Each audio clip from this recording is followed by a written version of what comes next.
ബി.ആർ.എസ്. Legislative council അംഗവും തെലങ്കാന മുൻ മന്ത്രിയുമായ പട്നം മഹേന്ദർ റെഡ്ഡി കോൺഗ്രസിൽ ചേർന്നിരിക്കുകയാണ്. വ്യാഴാഴ്ച രാത്രി മുഖ്യമന്ത്രി രേവന്ത് റെഡ്ഡിയെ കണ്ടതിന് പിന്നാലെയാണ് ബി.ആർ.എസ്. വിട്ട് ഭരണകക്ഷിയായ കോൺഗ്രസിൽ ചേരുമെന്ന് അദ്ദേഹം പ്രഖ്യാപിച്ചത്.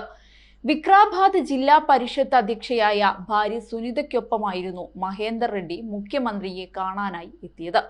സംസ്ഥാന ആരോഗ്യമന്ത്രി ദാമോദർ രാജ നരസിംഹ, മുതിർന്ന നേതാവ് രോഹിൻ റെഡ്ഡി എന്നിവരും ഇരുവർക്കൊപ്പമുണ്ടായിരുന്നു. താനും ഭർത്താവും ഒരാഴ്ചയ്ക്കുള്ളിൽ ഔദ്യോഗികമായി കോൺഗ്രസിൽ ചേരുമെന്ന് അവർ പിന്നീട് മാധ്യമപ്രവർത്തകരോട് പറയുകയും ചെയ്തു.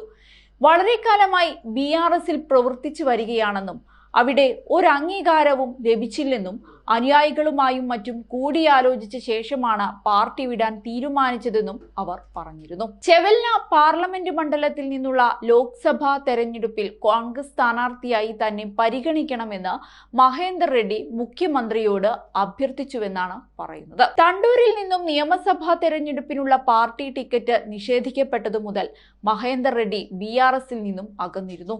തെരഞ്ഞെടുപ്പിന് മുൻപ് തന്നെ മഹേന്ദർ പാർട്ടി വിടാനുള്ള നീക്കത്തിലായിരുന്നു.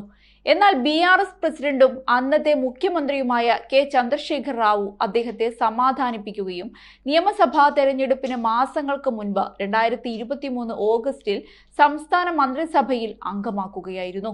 തണ്ടൂരിൽ നിന്ന് 3 തവണ MLA ആയ മഹേന്ദർ റെഡ്ഡി 2014നും 2018നും ഇടയിൽ ആദ്യത്തെ ബി.ആർ.എസ്. സർക്കാരിലും മന്ത്രിയായി സേവനമനുഷ്ഠിച്ചിട്ടുണ്ട്. 2014 ബി.ആർ.എസിൽ ചേരുന്നതിനു മുൻപ് അദ്ദേഹം തെലുങ്കുദേശം പാർട്ടിക്കൊപ്പമായിരുന്നു. 2018 തെരഞ്ഞെടുപ്പിൽ കോൺഗ്രസിന്റെ രോഹിത് റെഡ്ഡിയോട് പരാജയപ്പെട്ടു. 2019 ബി.ആർ.എസ്. അദ്ദേഹത്തെ ലെജിസ്ലേറ്റീവ് കൗൺസിലിൽ അംഗമാക്കി.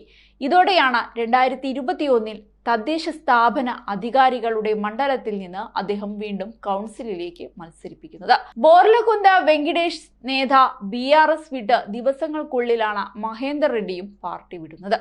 MP ആയ നേത ഫെബ്രുവരി 6-ന് ബി.ആർ.എസിൽ നിന്ന് രാജിവെച്ച് കോൺഗ്രസിൽ ചേരുകയായിരുന്നു. പെദ്ദപ്പള്ളി ലോക്സഭാ സീറ്റിലേക്കുള്ള കോൺഗ്രസ് ടിക്കറ്റാണ് അദ്ദേഹം വീണ്ടും പ്രതീക്ഷിച്ചത്. കഴിഞ്ഞയാഴ്ച സ്റ്റേഷൻ ഖാൻപൂർ നിയമസഭാ മണ്ഡലത്തിൽ നിന്നുള്ള മറ്റൊരു മുതിർന്ന ബി.ആർ.എസ്. നിയമസഭാംഗവും മുൻ ഉപമുഖ്യമന്ത്രിയുമായ തട്ടിക്കൊണ്ട രാജയ്യ പാർട്ടിയിൽ നിന്നും രാജിവെച്ചിരുന്നു. അദ്ദേഹവും കോൺഗ്രസിൽ ചേരാൻ സാധ്യതയുണ്ട്. വാറങ്കൽ ലോക്സഭാ സീറ്റിൽ നിന്നാണ് അദ്ദേഹം കോൺഗ്രസ് ടിക്കറ്റ് പ്രതീക്ഷിക്കുന്നത്.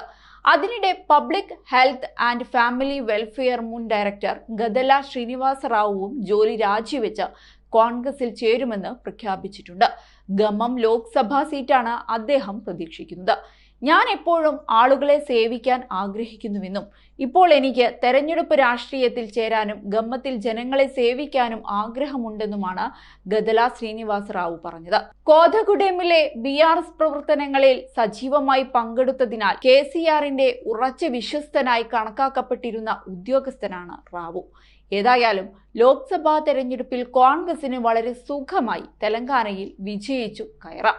എന്നാൽ BJP എന്ത് കളി കളിച്ചാലും ഇവിടെ വിജയിക്കാനുള്ള സാധ്യത വളരെ കുറവാണ്.